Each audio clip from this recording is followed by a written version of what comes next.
많이 외우시기도 하고 또 많이 읽어보셨고 말씀도 설교도 많이 들어보셨을 터인데 이 로마서 8장에는 성령님에 대한 언급이 참 많이 이루어지고 있다는 것을 알 수 있습니다. 총 18번이 등장을 하는데 그 표현도 하나님의 영, 그리스도의 영, 예수를 죽은 자 가운데서 살리신 이의 영, 양자의 영, 성령 등 다양하게 등장을 합니다. 이런 여러 가지 표현들은 그만큼 성령이 구원받은 신자의 삶과 떨어질 수 없다는 것을 보여줍니다.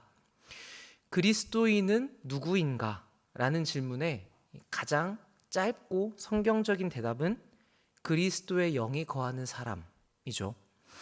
우리가 하나님을 아빠, 아버지라고 부를 수 있는 것도 양자의 영이신 성령이 계시기 때문입니다. 또 우리가 구원받았다는 확신을 가질 수 있는 것은 내가 구원받았다는 것을 철석같이 믿고 있어서가 아니죠. 주여 주여 하는 자마다 다 천국에 들어가는 게 아니라고 말씀하지 않으셨습니까? 그러니까 우리의 감정과 마음은 쉽게 흔들립니다. 하나님의 거룩하심 앞에서 나의 죄됨을 볼 때마다 나는 정말 구원받은 것이 맞는가 하는 질문을 떨쳐버릴 수가 없죠. 그래서 원수는 끊임없이 이 부분을 공략해서 우리의 구원을 흔들려고 합니다. 그럼에도 불구하고 우리가 감히 구원에 대하여 확신이라는 표현을 쓸 수 있는 것은 이 구원을 우리 마음에 계속적으로 확인시켜 주시는 성령님이 계시기 때문입니다. 우리 8장 16절 말씀을 함께 읽어보겠습니다. 16절 말씀입니다. 성령이 친히 우리의 영과 더불어 우리가 하나님의 자녀인 것을 증언하시나니, 성령께서 증거하셔서 우리에게는 하늘나라가 약속되어 있다고 이야기합니다. 그 영광을 누리기 위해서 지금 우리가 고난도 함께 당하고 있다고 로마서는 이야기를 하죠. 자, 그 뒤에 이어지는 18절에서 25절까지의 내용은 우리가 그 영광을 얻기 위해 지금은 탄식하면서 몸의 구속을 기다리고 있는데 이게 보이는 일이 아니기 때문에 소망을 품고 인내해야 된다는 내용입니다. 자, 근데 여러분, 보이지 않는 일에 대해서 우리가 인내한다는 것이 쉬울까요? 보이지 않는다는 것은 지금 내가 무언가를 확실히 알 수가 없다는 이야기죠.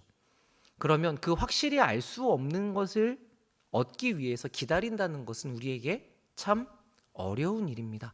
이게 가능해지려면 무엇이 필요하냐면 그 보이지 않는 것을 바라는 소망이 필요하죠. 우리는 그 보이지 않는 것을 바라며 인내하는 사람들입니다. 어떻게 이런 일이 가능한가? 성령께서 소망을 품게 하시기 때문입니다. 고린도 후서는 성령을 하나님께서 약속하신 것을 반드시 지키신다, 그 맹세의 보증인으로 우리에게 주어졌다고 이야기를 합니다. 그러니까 성령님께서 보장하시기 때문에 우리는 잘 보지 못하고 알지 못하지만 그게 이루어질 것이라는 소망을 품고 인내할 수 있는 것이죠. 자, 오늘 본문은 그 흐름에 이어서 이와 같이라고 시작하고 있습니다. 그러니까 앞의 내용이 무엇이었냐면 보이지 않는 것에 소망을 둘 때 그게 인내하게 하는 힘을 준다 였거든요. 그리고 이와 같이, 그것과 마찬가지로 뒤에 이어지는 내용은 보이지 않는 성령께서 우리의 연약함을 실제로 도우신다라고 이야기를 하는 것입니다. 그러니까 바울은 여기서 소망과 성령을 같은 자리에 위치시킴으로써 우리가 소망으로 인내하듯이 성령으로 도움을 받는다고 이야기를 하고 있습니다. 성령님의 도우심이 있다는 얘기는 무슨 말입니까? 우리에게는 도움이 필요하다는 말이죠.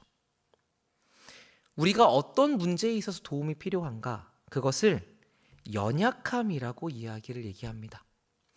그러니까 어려움이 와도 우리가 이겨낼 만큼 충분히 강하다면 우리에게는 도움이 필요가 없을 것입니다. 그러나 우리가 감당해낼 수 없기 때문에 우리에게는 도움이 필요한 것이죠. 그러니까 이 우리의 약함 때문에 우리는 참 많은 어려움을 겪습니다. 자, 본문은 이 연약함을 우리가 마땅히 기도할 바를 알지 못하는 것으로 부연 설명을 합니다. 그러니까 우리가 하나님의 뜻대로 구하고 싶고 하나님의 뜻대로 구하려고 해도 이 하나님의 뜻이 무엇인지를 알기가 어렵다는 것이죠. 그러다 보니 기도의 자리에 나와서 하나님의 뜻대로 기도하겠다고 하지만 그게 무엇인지를 모르니까 기도를 못하고 돌아가는 일들이 생기는 것입니다. 여러분은 이런 경험을 해보신 적이 있으십니까? 기도하러 기도의 자리 찾았는데 어떻게 기도해야 될지도 모르겠고 뭐라고 해야 될지도 모르겠고 그걸 고민하다가 지쳐서 돌아가죠.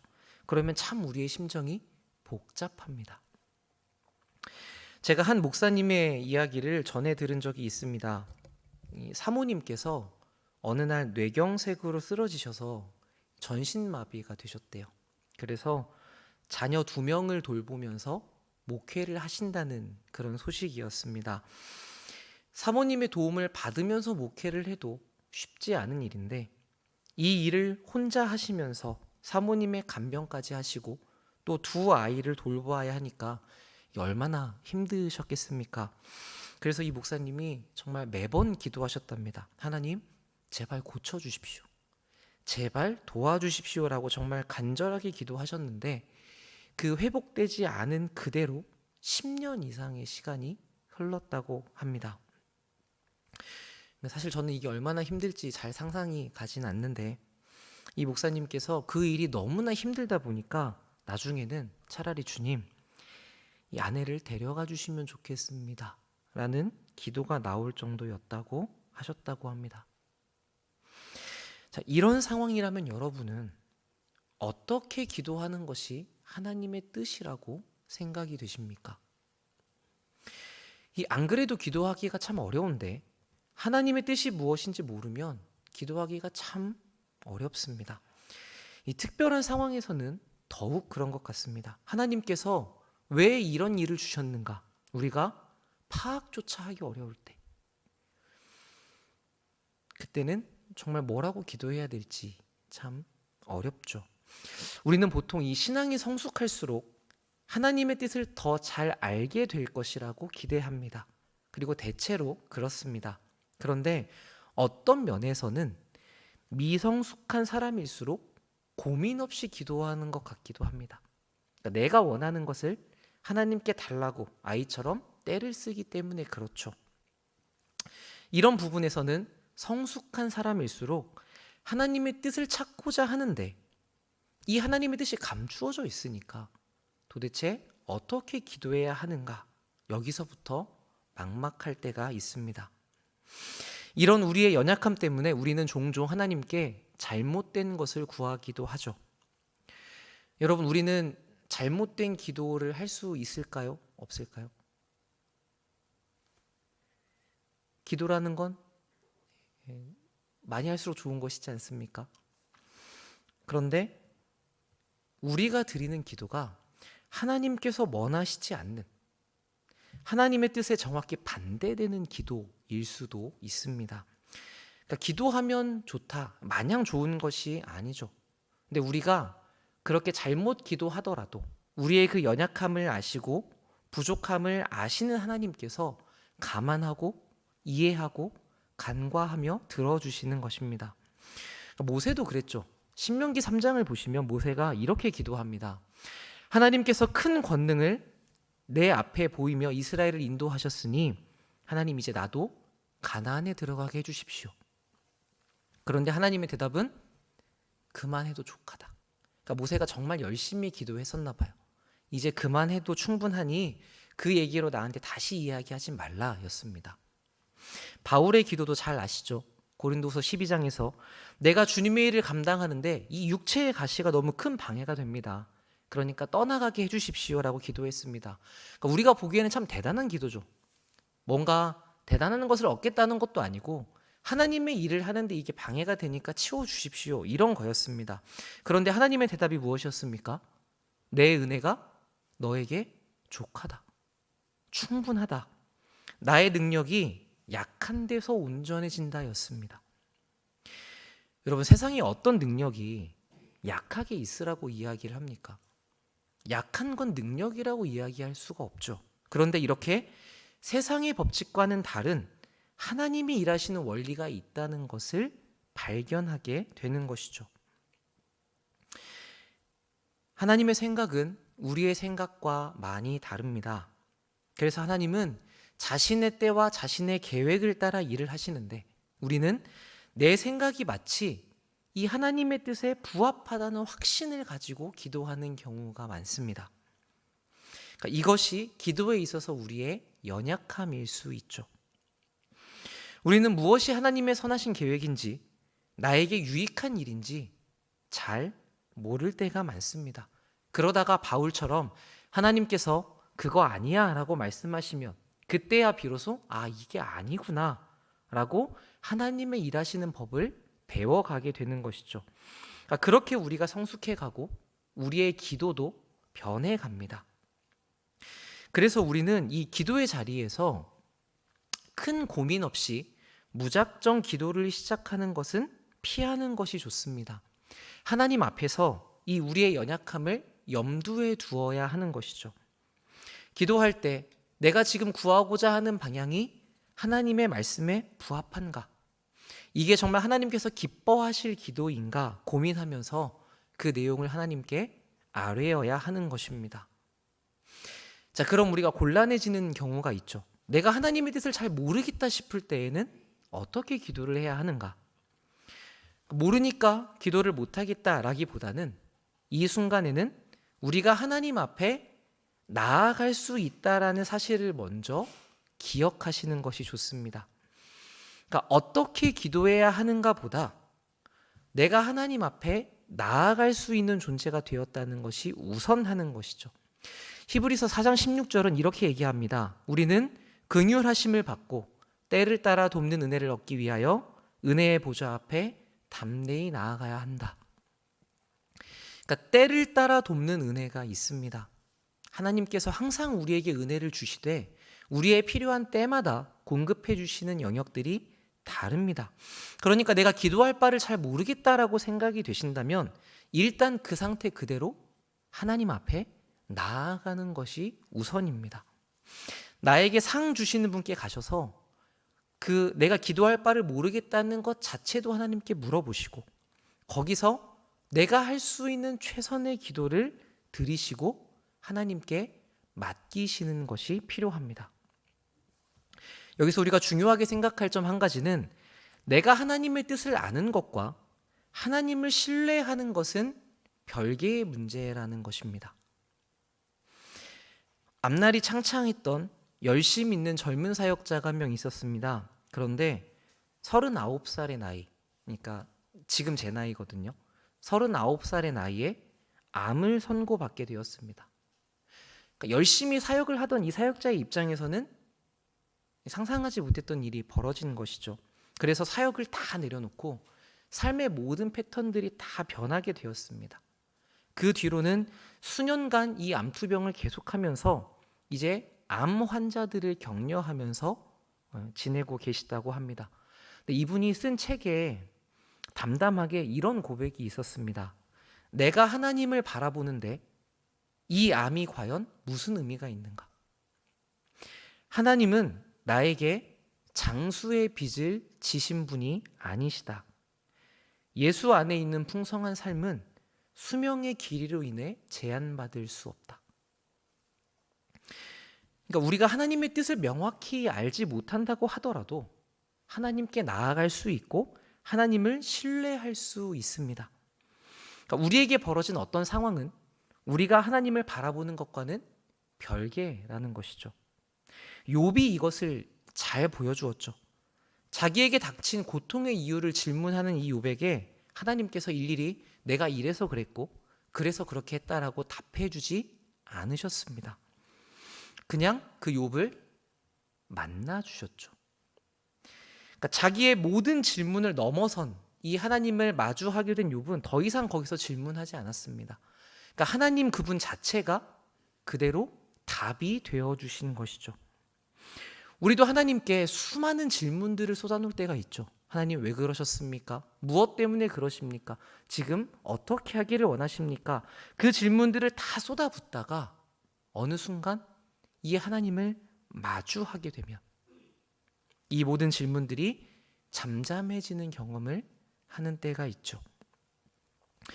그러니까 우리가 하나님의 뜻을 모르겠다면, 기도할 바를 잘 모르겠다고 하신다면 여러분 답답한 것들을 다 쏟아내시되 그 한계에 도달했을 때 하나님 앞에 엎드리시면 됩니다. 내용을 모르겠다면 그대로 잠시 멈추어 두시고 하나님과의 관계에 집중을 하시는 것입니다. 그게 내가 원하는 대로 아무렇게 기도하는 것보다 더 낫습니다. 때로는 이것이 마치 안개 속을 헤매는 것 같이 여겨질 때가 있어요. 명확하지 않기 때문에. 그래서 하나님은 나에게 대답하지 않으시나? 왜 하나님은 나에게 이것을 가르쳐주지 않으시나? 무관심하시다라고 느껴질 때도 있지만, 거기에서 우리가 하나님과의 관계에 집중할 수 있다면 성령께서 우리를 결코 버려두신 것이 아니시다는 것을 우리가 발견할 수 있게 됩니다.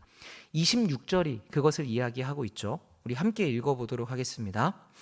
이와 같이 성령도 우리의 연약함을 도우시나니 우리는 마땅히 기도할 바를 알지 못하나 오직 성령이 말할 수 없는 탄식으로 우리를 위하여 친히 간구하시느니라. 아멘. 이 성령님은 기도할 바를 알지 못하는 우리의 답답함을 다 알고 도와주십니다. 여기서 돕는다라는 말의 뜻은 협력한다, 같이 마주 들어서 극복한다라는 의미입니다. 그러니까 내가 감당할 수 없는 그 일을 성령께서 함께 해결해 주시는 것이죠. 제가 몇 년 전에 제 친구의 부친상에 다녀온 적이 있습니다. 대학생 때 함께 신앙생활을 하다가 이민을 간 친구였는데 부모님은 한국에 계셨었거든요. 그런데 이 장로님이신 아버지께서 갑자기 암 판정을 받아서 돌아가시게 되었습니다. 그래서 제가 시간을 보다가 주일 사역을 마치고 좀 늦게 방문을 했습니다. 손님들이 대부분 다 왔다 간 상황이어서 장례식장이 아무도 없더라고요. 텅 빈 장소에 앉아있던 친구를 찾아가서 이렇게 앉았는데 그때 친구가 했던 말이 참 기억에 남습니다. 영웅아, 도대체 신앙이 없는 사람들은 이 죽음을 어떻게 받아들이는지 나는 도저히 이해할 수가 없다. 부활의 소망을 믿는다고 하는 나도 이 죽음이 주는 상실감이 너무 커서 말씀을 펴고 있지 않으면 너무 낙심이 되고 절망이 되고 후회가 밀려와. 근데 이게 한 번도 아니고 계속 반복이 되는데 그때마다 감정이 요동쳐서 참 힘들다. 그래도 부활이 있고 하나님의 약속과 말씀이 있어서 그게 참 위로와 힘이 되더라. 그러니까 믿음의 능력과 부활을 말하는 우리도 이 세상의 큰 파도 앞에서는 약해지게 됩니다. 그러니까 죽음 앞에 서면 우린 누구나 다 그 힘에 눌리게 되죠. 어떻게 기도해야 되는지의 문제가 아니라 그냥 정신을 차리고 있기도 힘이 들 정도입니다. 그러니까 우리의 연약함이 이런 것이죠. 그래서 성령께서 그것을 함께 져주신다고 이야기합니다. 이 성령님은 갈 바 모르는 우리의 기도를 도와주시기도 하십니다. 우리로 하여금 누구를 위해서 무엇을 어떻게 기도해야 될지 깨닫게 하심으로써 우리의 기도를 도와주십니다. 그리고 그 기도를 해낼 수 있도록 거기에 필요한 열정과 은혜를 우리 마음에 일으키심으로써 우리의 기도를 도와주십니다. 그러니까 기도하시는 여러분들은 대부분 경험하신 적이 있으실 것 같아요. 기도를 하다 보면 내가 누구를 위해서 기도해야겠다 생각이 들거나 갑자기 마음이 막 일어나는 때가 있죠. 그리고 그 사람을 위해서 내가 들었던 기도 제목을 가지고 A라는 기도를 막 하고 있는데 어느 순간 B에 대한 부분을 더 많이 기도하고 있는 경우가 있습니다. 그러니까 성령님께서 그렇게 기도의 자리에서 우리의 기도를 이끌어 주시는 것이죠. 그러므로 우리는 연약함에도 불구하고 이 성령님의 도우심으로 말미암아 기도할 수 있습니다. 그래서 제가 자주 말씀드리는 것인데 우리 성경을 읽기 전에 성령님께서 조명해 주시도록 깨닫게 해 주시도록 기도하시잖아요. 그것과 같이 저는 기도할 때에도 성령님께서 우리의 기도를 가르쳐 주시고 인도해 주시도록 그것을 기도하는 것이 참 중요하다고 많이 말씀을 드립니다. 마지막으로 성령님은 가르쳐 주실 뿐만 아니라 우리를 위해서 친히 간구하십니다. 여기서 이 간구한다라는 표현은 중재한다라는 뜻입니다. 어떤 편을 들고 연루된다 이런 뜻이거든요. 그러니까 성령님께서 우리와 붙으셔서 우리와 같은 쪽에 계셔서 우리를 편들고 우리를 위해 중재하신다는 것입니다. 힘들고 고통스러워하는 사람의 편에서 그를 위해서 중재하고 구해내는 변호사와 같은 역할, 그런 역할을 우리를 위해서 하신다는 것이죠.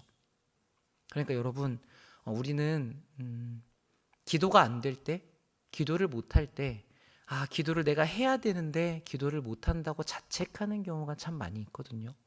근데 그렇게 생각하시기보다는 그때 우리를 위해서 탄식으로 기도하시는 이 성령님을 생각하시면 더 좋을 것 같습니다. 이 성령님께서는 여러분의 편에 서 계세요. 그래서 우리를 위해 일하시면서 우리를 위해 기도하십니다. 그래서 우리가 28절과 같이 이야기할 수 있는 것이죠. 잘 아시는 말씀이죠. 우리 함께 읽어보겠습니다. 우리가 알거니와 하나님을 사랑하는 자 곧 그의 뜻대로 부르심을 입은 자들에게는 모든 것이 합력하여 선을 이루느니라. 아멘. 우리가 알거니와, 우리가 알고 있다고 이야기합니다. 여러분, 우리가 무엇을 압니까? 모든 것이 합력하여 선을 이룬다는 것.